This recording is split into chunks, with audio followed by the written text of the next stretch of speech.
नमस्कार साथियों। जय हिंद। बिहार दरोगा के प्रैक्टिस सेट में आपका स्वागत है। देखिए, यह इडुटेरिया प्रकाशन का बिहार दरोगा का जो कि प्रारंभिक परीक्षा 2025 जो कि अपकमिंग एग्जाम होने वाले हैं, जिसके लिए यह वॉल्यूम 1 का बुक है, जिसमें 15 मॉडल प्रैक्टिस सेट दिए हुए हैं। तो एक एक करके हम लोग सारे ही मॉडल प्रैक्टिस सेट को डिस्कस करेंगे इस वीडियो में। मैं आपको बता दूं कि इस चैनल पे अभी दो दरोगा का प्रैक्टिस सेट चलाया जा रहा है। एक तो PYQ चलाए जा रहे हैं, जिसके लिए तो उसमें 5 वीडियो अपलोड कर दिए गए हैं, और यह न्यू मॉडल प्रैक्टिस सेट का भी चलाए जाएंगे इस पे। तो आप लोग प्रतिदिन इस वीडियो को जरूर देखेंगे। अगर आप लोग नए हैं तो प्लीज चैनल को सब्सक्राइब जरूर कर दे, जिससे कि आपको अपकमिंग यानी प्रतिदिन आपको एक प्रैक्टिस सेट मिलता रहे। तो चलिए वीडियो को स्टार्ट करते हैं। अगर आप लोग इसका PDF डाउनलोड करना चाहते हैं तो डिस्क्रिप्शन में टेलीग्राम का लिंक मिल जाएगा। आप लोग एक बार वहां से जाकर जरूर विजिट करेंगे। जैसे ही इन सारे ही 15 मॉडल जो प्रैक्टिस सेट हैं कंप्लीट हो जाएंगे, तो इसका मैं होल PDF उस पर शेयर कर दूंगा। तो चलिए आज का वीडियो हम लोग स्टार्ट करते हैं। देखिए, वॉल्यूम 1 का बुक है, आप इसे मार्केट से भी परचेज करके लगा सकते हैं। तो आज सबसे पहले हम लोग प्रैक्टिस सेट नंबर 1 को इसमें डिस्कस करेंगे। तो आप लोग आखिर तक जरूर बने रहिएगा, और आप लोग कमेंट बॉक्स में अपना जवाब बताइएगा कि आपने कितने अटेम्प्ट किए और कितना आपका सही हुआ। तो चलिए वीडियो स्टार्ट करते हैं। तो ये है आपका आज का प्रैक्टिस सेट। तो आज का फर्स्ट प्रश्न दिया हुआ है, कोशिश कीजिएगा कि आप लोग सारे ही प्रश्न को जवाब देने का। देखिए, आज का फर्स्ट प्रश्न है कि शौनक तथा पेंपलाद शाखाएं किस वेद से संबंधित है। तो शौनक और पेंपलाद की अगर बात किया जाए तो यह संबंधित हो जाएंगे आपके अथर्ववेद से। किससे संबंधित हो जाएंगे? अथर्ववेद से। नेक्स्ट प्रश्न दिया हुआ है कि संस्कृत क्या है कि संस्कृत साहित्य में ऐतिहासिक घटनाओं को क्रमबद्ध लिखने का सर्वप्रथम प्रयास निम्न में से किसके द्वारा किया गया था। तो संस्कृत साहित्य की अगर बात किया जाए तो सबसे प्रथम बार इन्होंने प्रयास किसने किया था, तो यह किए थे कल्लहन, जिनका पुस्तक कौन सा है? राजतरंगिणी है। यहाँ पे दिया हुआ है पतंजलि, जो कि ये भी एक योग से संबंधित है। चाणक्य, जो कि कौटिल्य इनका है, और चंद्रगुप्त का गुरु हो जाएंगे, जिन्होंने अर्थशास्त्र की इन्होंने रचना किया था। और पाणिनि, तो आप लोग कमेंट में बताइएगा कि पाणिनि के लेखक कौन हो जाएंगे। नेक्स्ट प्रश्न दिया हुआ है, मनके बनाने वाले कारखाने का साक्ष्य सिंधु घाटी के किस स्थल से प्राप्त हुआ है। तो मनके की अगर बात किया जाए तो देखिए, यह लोथल और चनहुद्रो से प्राप्त हुआ है। लोथल अभी वर्तमान गुजरात में है, और चनहुद्रो कहाँ पे है? तो लोथल और चनहुद्रो से यह प्राप्त हुआ है। कालीबंगा, यानी यह आपके राजस्थान संबंधित हो जाएंगे, कालीबंगा।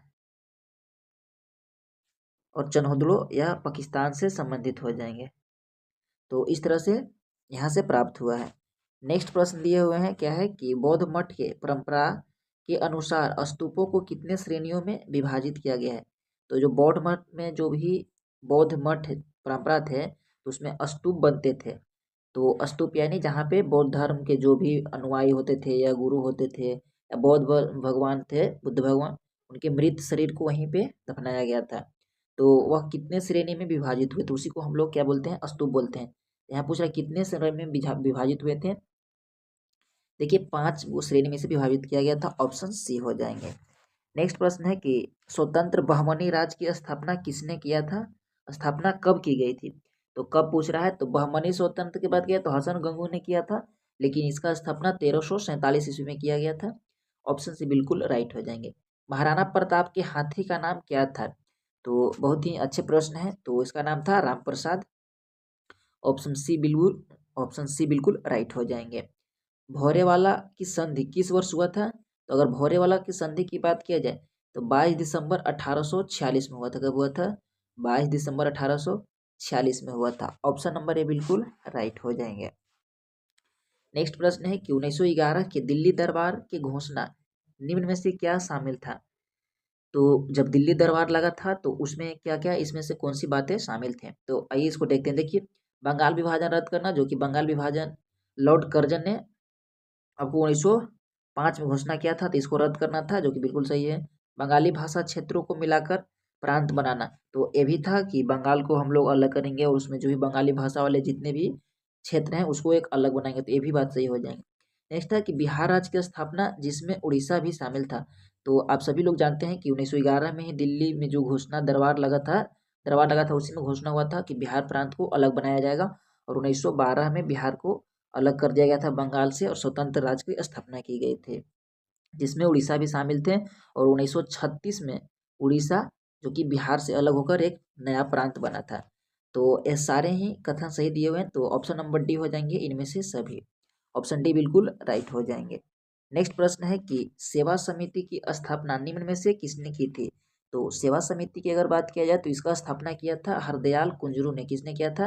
हृदयनाथ कुंजरू ने। ऑप्शन ए बिल्कुल राइट हो जाएंगे।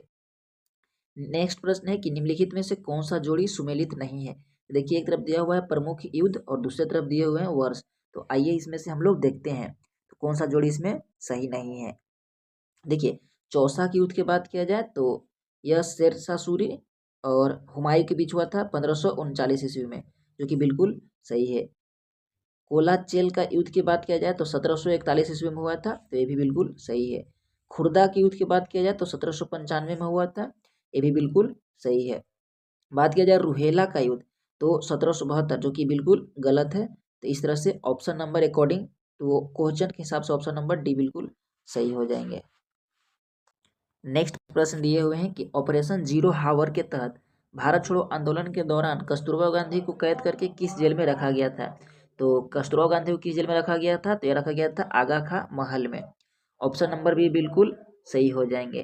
नेक्स्ट है कि कंद विद्रोह का संबंध भारत के किस राज्य से है। तो कंद विद्रोह का संबंध भारत के उड़ीसा राज्य से हो जाएंगे। ऑप्शन नंबर बी बिल्कुल सही हो जाएंगे। मुंडा विद्रोह का संबंध कहाँ से हो जाएंगे। तो मुंडा विद्रोह की अगर बात किया जाए तो यह झारखंड राज्य से हो जाएंगे। बिहार से कौन सा हो जाएंगे? तो ताना भगत का संबंध हो जाएंगे। बिहार से ताना भगत का संबंध हो जाएंगे। नेक्स्ट प्रश्न दिया हुआ है कि शांति निकेतन को किस वर्ष यूनेस्को की विश्व धरोहर सूची में शामिल किया गया है। तो शांति निकेतन की अगर बात किया जाए तो इनको शामिल किया गया था वर्ष 2023 में। ऑप्शन ए बिल्कुल सही हो जाएंगे। भारतीय शिल्प परिषद का मुख्यालय कहाँ है, यानी भारतीय शिल्प बोर्ड का मुख्यालय कहाँ बनाए गए हैं। तो यह चेन्नई में बनाए गए हैं। कहाँ बनाए गए हैं? चेन्नई में। ऑप्शन नंबर ए बिल्कुल सही हो जाएंगे। नेक्स्ट प्रश्न है कि रिंग गार्ड एवं बैकबोर्ड नामक शब्द किस खेल से संबंधित है। तो रिंग गार्ड और बैकबोर्ड, तो ये दोनों शब्द की अगर बात किया जाए तो ये संबंधित हो जाएंगे बास्केटबॉल से। किससे संबंधित हो जाएंगे? बास्केटबॉल से। ऑप्शन ए बिल्कुल राइट हो जाएंगे। नेक्स्ट प्रश्न है कि समेकित निर्देशित प्रक्षेपास्त्र विकास कार्यक्रम की नींव किस प्रधानमंत्री द्वारा रखी गई थी। तो समेक्षित प्रादेशिक प्रक्षेपास्त्र, तो अगर इसका बात किया जाए तो यह इंदिरा गांधी के समय रखा गया था। ऑप्शन ए बिल्कुल राइट हो जाएंगे। इंडो क्रायोजेनोलॉजी शाखा के जनक किसे कहा जाता है। तो इंडो क्रायोजेनोलॉजी की बात किया जाए यानी यह पेट से संबंधित बीमारी हो जाएंगे। तो इस शाखा की बात किया जाए तो थॉमस एडिसन हो जाएंगे। कौन हो जाएंगे? थॉमस एडिसन, वही जिन्होंने बल्ब का आविष्कार किया था। रॉबर्ट कोच, यह किसका संबंध किससे हो जाएगा? तो कमेंट बॉक्स में आप जरूर बताइएगा। देखिए यहाँ पे दिया हुआ है विलियम हार्वे, इन्होंने रक्त समूह के बारे में बताया था, खोज किया था, तो विलियम हार्वे का संबंध हो जाएगा। नेक्स्ट प्रश्न दिया हुआ है कि भारतीय अर्थव्यवस्था में विद्युत गैस तथा जलपूर्ति किस क्षेत्र के अंतर्गत आता है। तो अर्थव्यवस्था की बात है विद्युत गैस और जलपूर्ति, तो यह आपके आ जाएंगे द्वितीय क्षेत्र में। ऑप्शन नंबर ए बिल्कुल सही हो जाएंगे। देखिए प्राथमिक क्षेत्र में जितने भी प्राकृतिक होते हैं जैसे कृषि वगैरह हो गया तो प्राथमिक क्षेत्र में, द्वितीय क्षेत्र में विनिर्माण के काम होता है। क्या होता है? विनिर्माण का काम होता है। और तृतीय की बात किया जाए तो इसमें होता है आपको सेवा क्षेत्र, भी बिल्कुल इसे बोला जाता है। तो इस तरह से अच्छा चतुर्थ और पंचम भी होता है। तो अभी तो फिलहाल हम लोग तीन ही जानते हैं, और चतुर्थ पंचम में भी होता है जो कि रॉयल एक तरह से होता है, मतलब बड़े अधिकारी होते हैं, डिसीजन मेकर होते हैं, इस तरह से। नेक्स्ट प्रश्न दिया हुआ है वैज्ञानिक आधार पर राष्ट्रीय आय की गणना VKR राव द्वारा किस वर्ष किया गया था। तो यह गणना किया गया था 1931 में। कब किया गया था? 1931 में। ऑप्शन सी बिल्कुल राइट हो जाएंगे। भारत में विदेशी प्रत्यक्ष निवेश की सीमा कितने क्षेत्रों में 100% नहीं है। देखिए पेंशन में 100% नहीं है, बाकी कृषि में, संचार में और खनन में है। तो इस तरह से ऑप्शन डी बिल्कुल राइट हो जाएंगे। नेक्स्ट प्रश्न है कि विशेष आर्थिक क्षेत्र के उद्देश्यों में क्या शामिल नहीं है। तो विशेष आर्थिक क्षेत्र में इनमें से क्या शामिल नहीं है? देखिए 500 करोड़ से अधिक आय वाली कंपनियों को शामिल करना, तो ये इसमें शामिल नहीं है। बाकी अतिरिक्त आर्थिक गतिविधि पैदा करना, ढांचागत सुविधा विकसित करना और विदेशी स्रोतों से निवेश बढ़ाना। तो इन तमाम चीज़ों शामिल है, लेकिन यहाँ पे ऑप्शन डी शामिल नहीं है।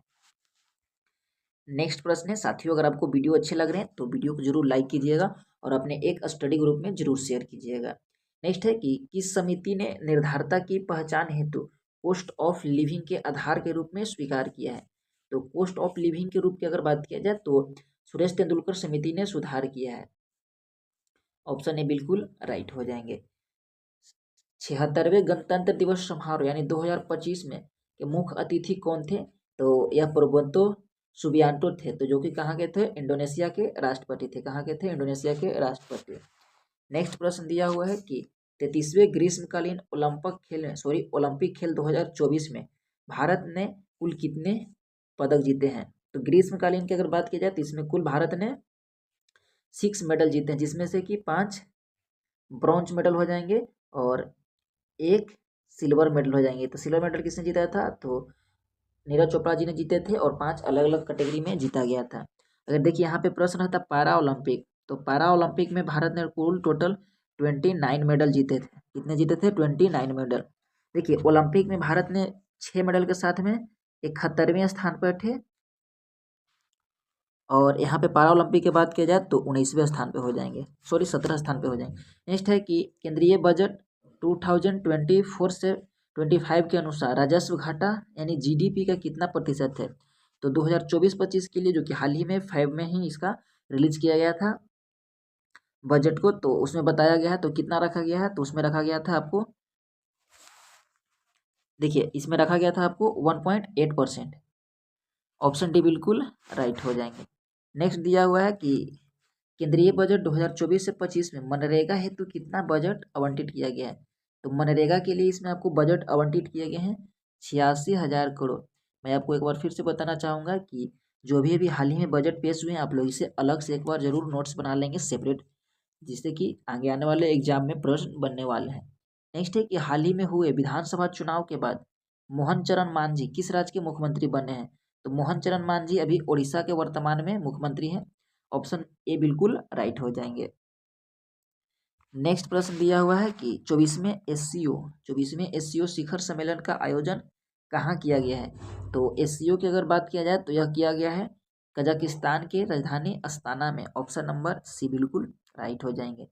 निम्न में से रुद्रम 1 क्या है। तो रुद्रम 1 की बात किया जाए तो यह एक तरह का मिसाइल है। रुद्रम 1 क्या है, एक तरह का मिसाइल है। ऑप्शन सी बिल्कुल राइट हो जाएंगे। नेक्स्ट है कि विश्व प्रेस स्वतंत्रता सूचकांक 2024 में भारत का स्थान कितना था। तो 159 हो जाएंगे, और फर्स्ट स्थान पर कौन हो जाएंगे, तो फिनलैंड हो जाएंगे। कौन हो जाएंगे, फिनलैंड। ऑप्शन बी बिल्कुल राइट हो जाएंगे। नेक्स्ट दिया हुआ है कि 2024 में कुल कितने व्यक्तियों को भारत रत्न दिया गया है।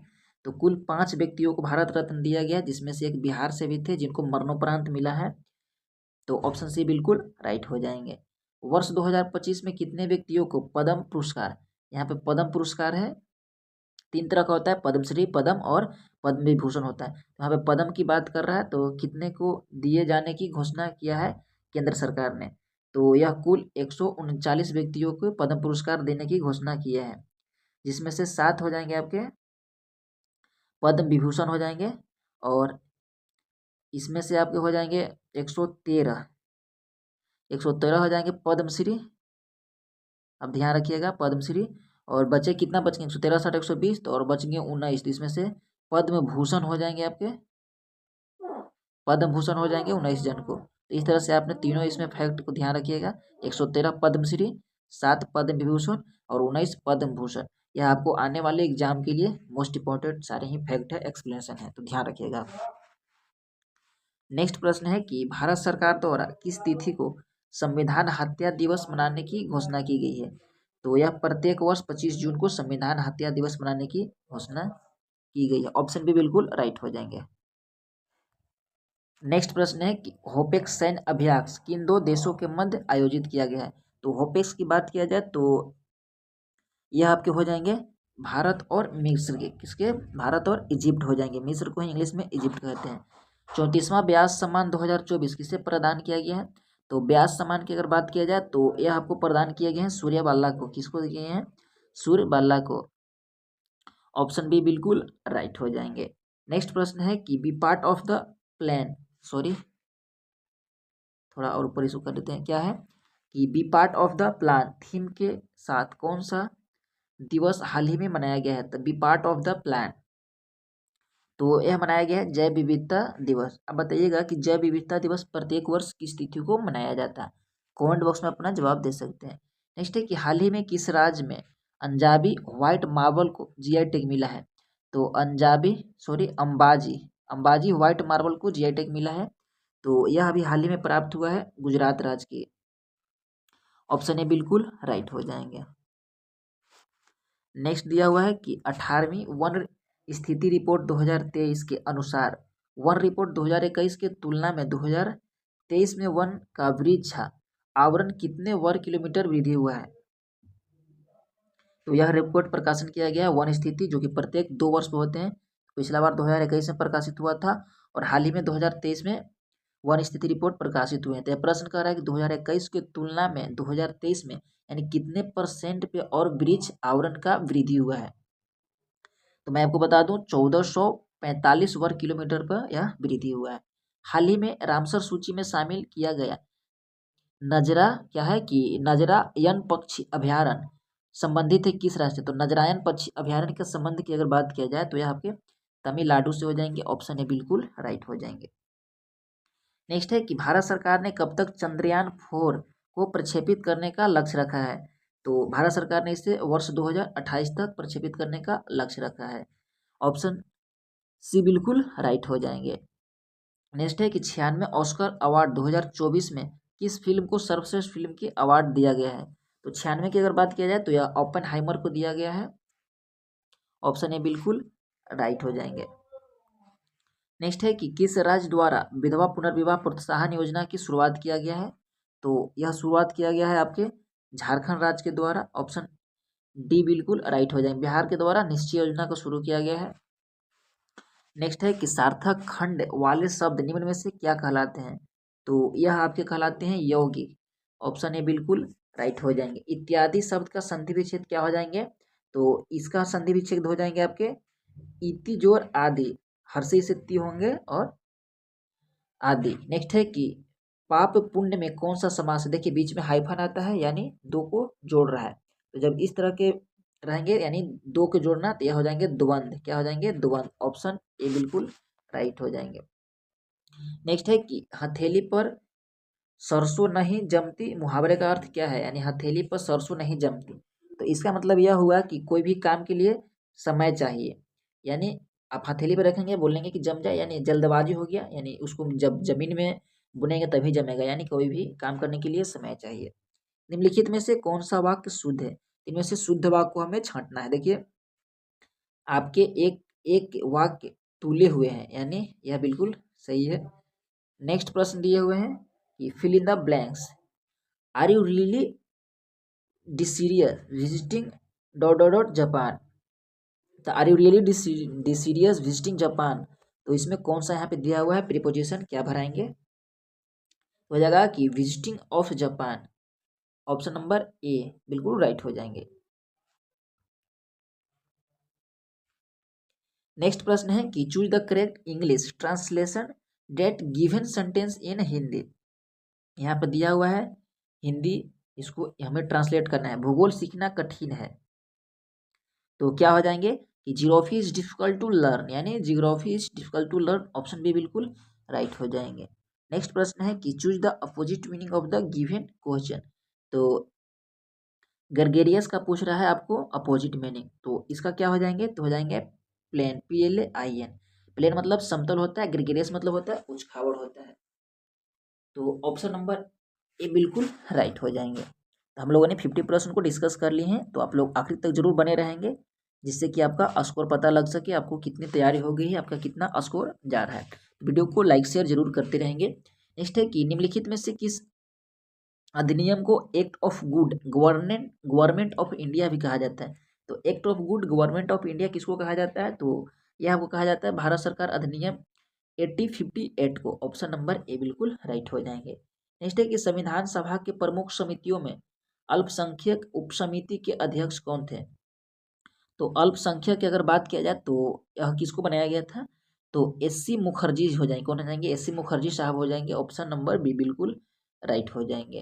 नेक्स्ट है कि भारतीय संविधान के प्रस्तावना में न्याय के तत्वों को लिया गया था।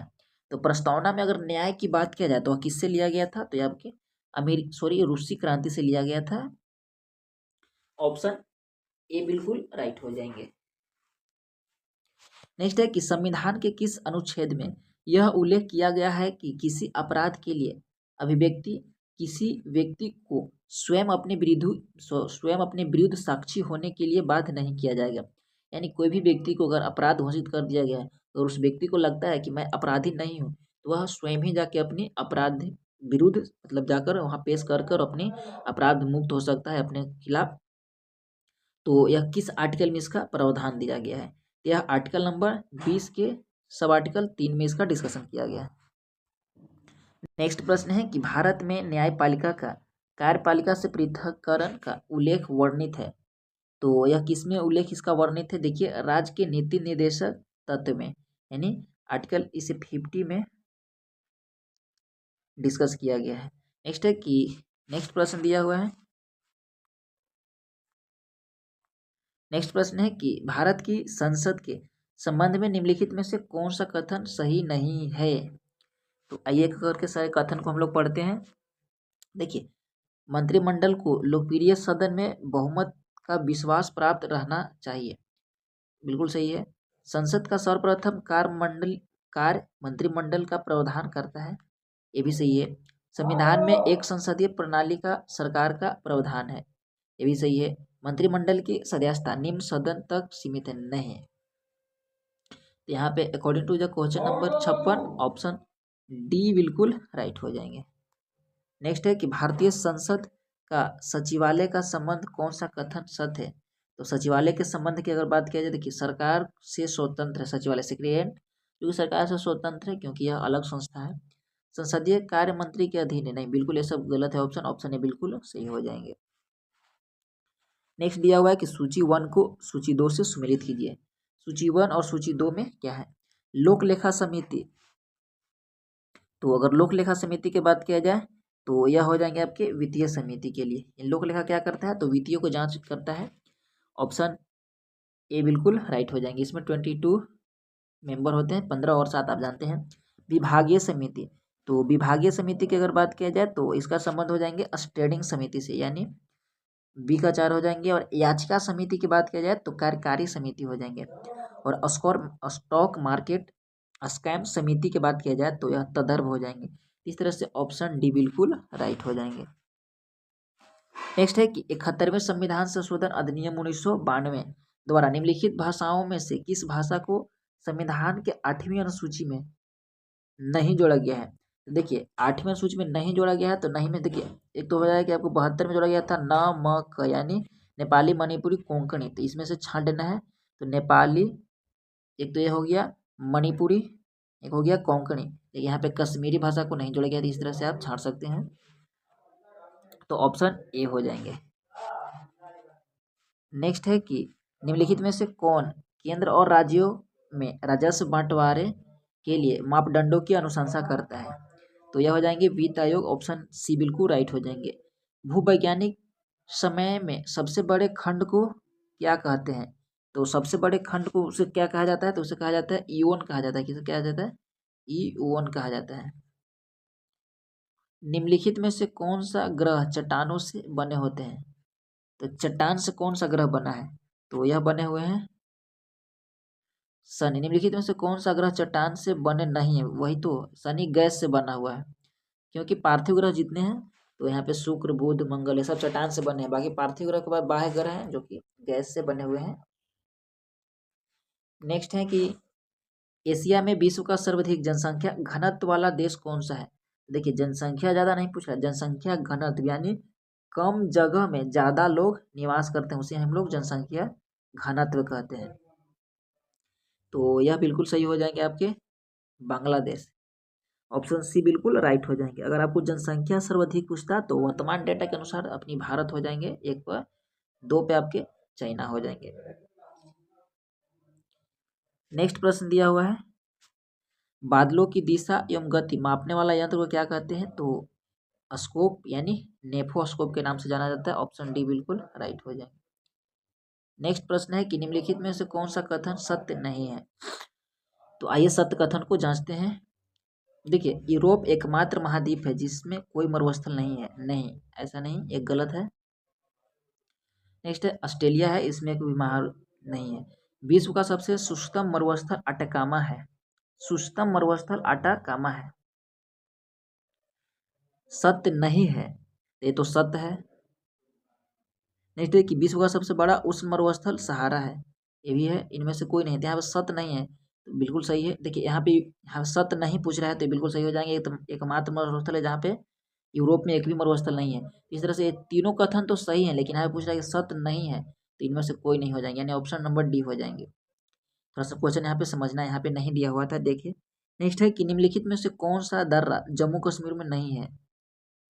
इनमें से कौन सा दर्रा नहीं जम्मू कश्मीर में हो जाएंगे। देखिए, काराकोरम ये तो हो जाएंगे, पीर पंजाल ये भी है, बनिहाल ये भी है, लेकिन अघिल दर्रा यह आपके हो जाएंगे हिमाचल में। तो इस तरह से ऑप्शन नंबर बी हो जाएंगे। नेक्स्ट है कि सिंधु नदी सबसे बड़ी सहायक नदी कौन सी है। तो सिंधु के सबसे बड़ी सहायक नदी कौन सा हो जाएंगे, तो यह हो जाएंगे आपके चिनाब हो जाएंगे। कौन हो जाएंगे, चिनाब। ऑप्शन ए बिल्कुल राइट हो जाएंगे, सॉरी ऑप्शन सी बिल्कुल राइट हो जाएंगे। नेक्स्ट है कि निम्नलिखित में से कौन सा कथन सत्य है। तो सत्य कथन को बताना है। देखिए, भारत का सर्वाधिक लंबा राष्ट्रीय राजमार्ग NH-44 है, जो कि बिल्कुल सही है। NH-44 में जवाहर सुरंग स्थित है, बिल्कुल सही है। राष्ट्रीय राजमार्ग संपूर्ण देश की सब सड़कों की कुल लंबाई 2% है, ये भी सही है। ऑप्शन डी बिल्कुल राइट हो जाएंगे। नेक्स्ट है कि राष्ट्रीय पर्यावरण अभियांत्रिकी शोध यानी नेरी का स्थापना कब किया गया था। तो नेरी की अगर स्थापना की बात किया जाए तो यह इनका स्थापना किया गया था 1958 में। कब किया गया था, 1958 में।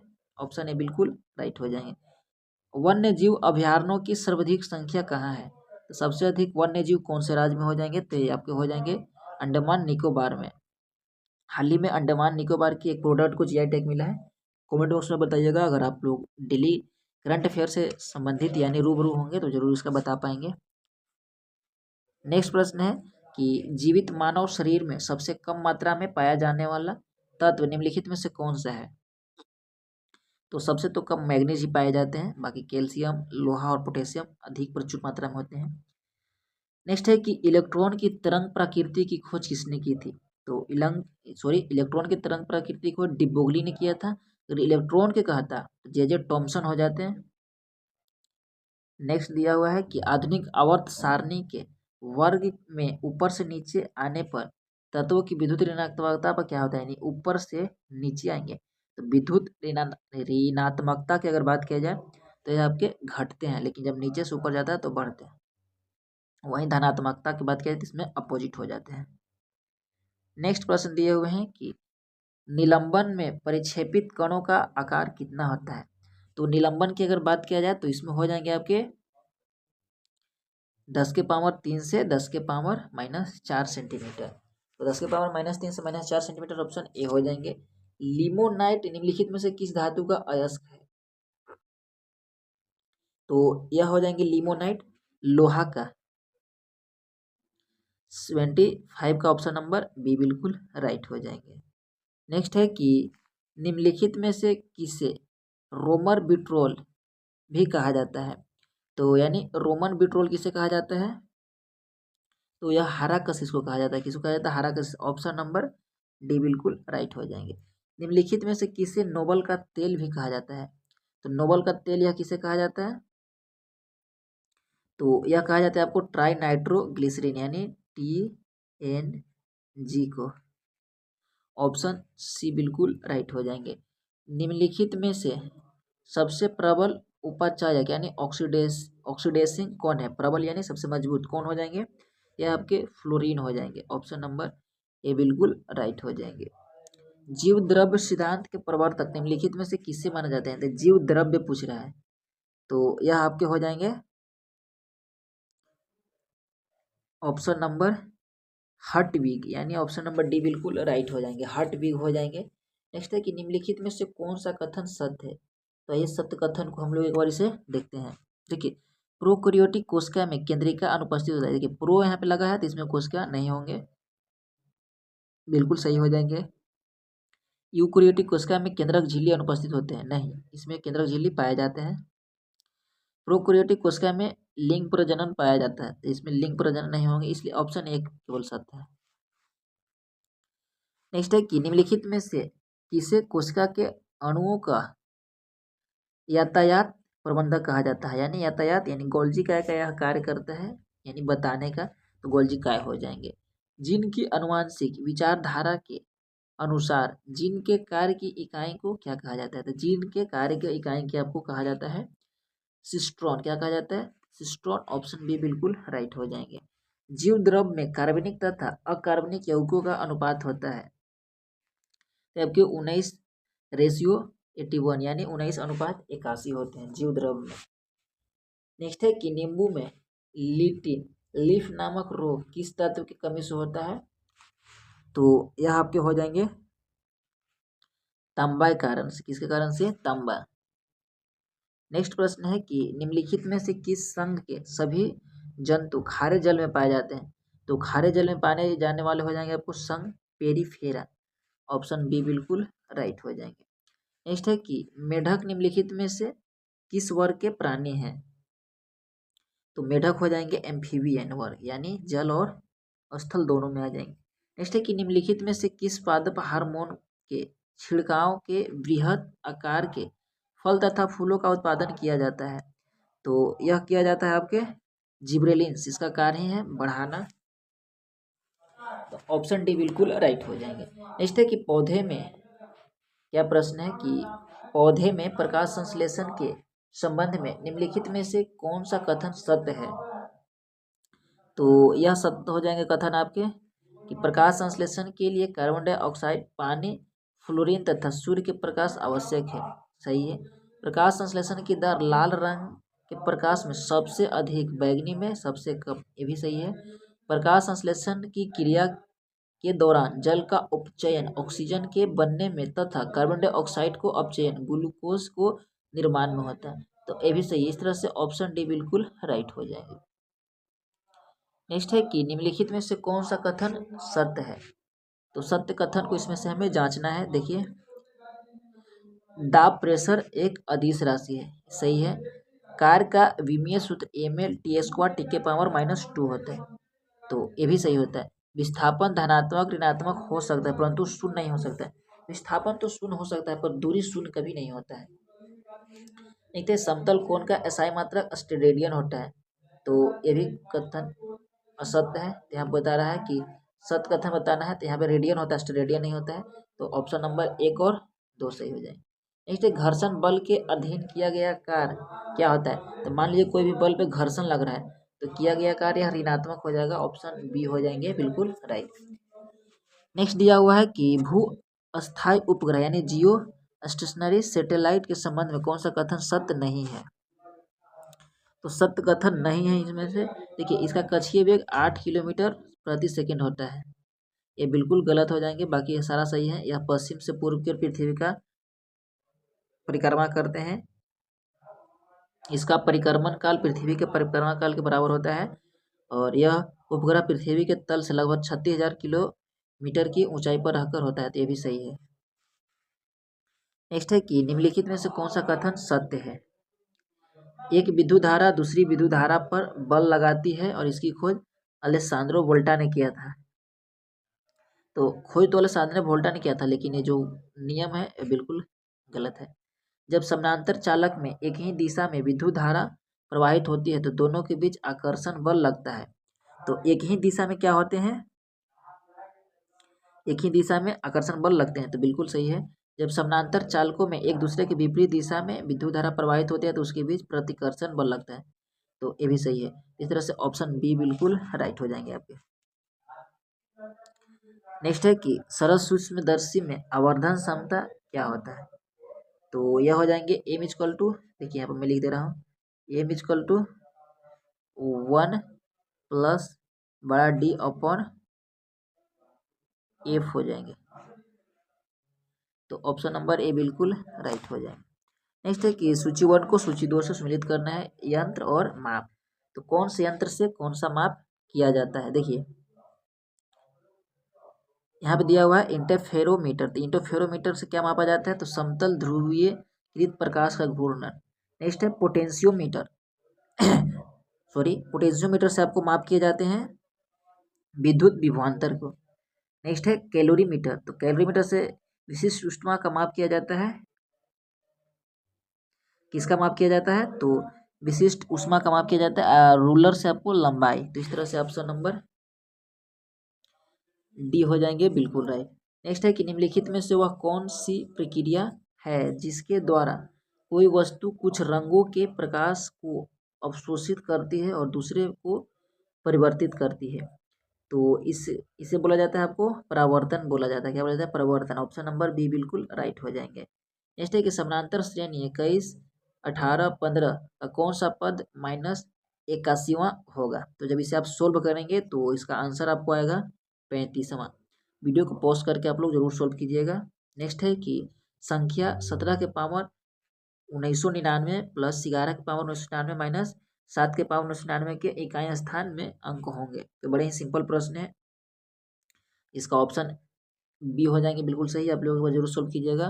नेक्स्ट है कि 6 व्यक्तियों का औसत भार 3 किलोग्राम है, कम हो जाता है जबकि 80 किलोग्राम भार वाले व्यक्ति के स्थान पर नया व्यक्ति आ जाता है। तो व्यक्ति का भार बताना है, तो इसका आंसर आपको हो जाएंगे 62 किलोग्राम। नेक्स्ट है कि 1290 रुपये के एक ऋण को 4 वर्ष के भुगतान करना है। यदि साधारण ब्याज की दर वार्षिक 5% हो तो प्रत्येक का बराबर किस्त कितना होगा। तो इसका ऑप्शन सी हो जाएंगे। और आज का आखिरी प्रश्न है कि एक ट्रेन 90 किलोमीटर की दूरी समान गति से तय करती है। यदि चाल 15 किलोमीटर प्रति घंटा बढ़ा दी जाए तो समय 30 मिनट कम लगता है।